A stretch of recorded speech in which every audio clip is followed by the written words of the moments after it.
Aç. Evet, Adıyaman Menzil'den gelen multivagon stilo.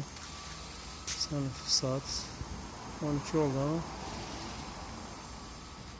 biz bitirdik çok şükür. Kapat. Evet, gördüğünüz gibi şu an sıkıntısız bir şekilde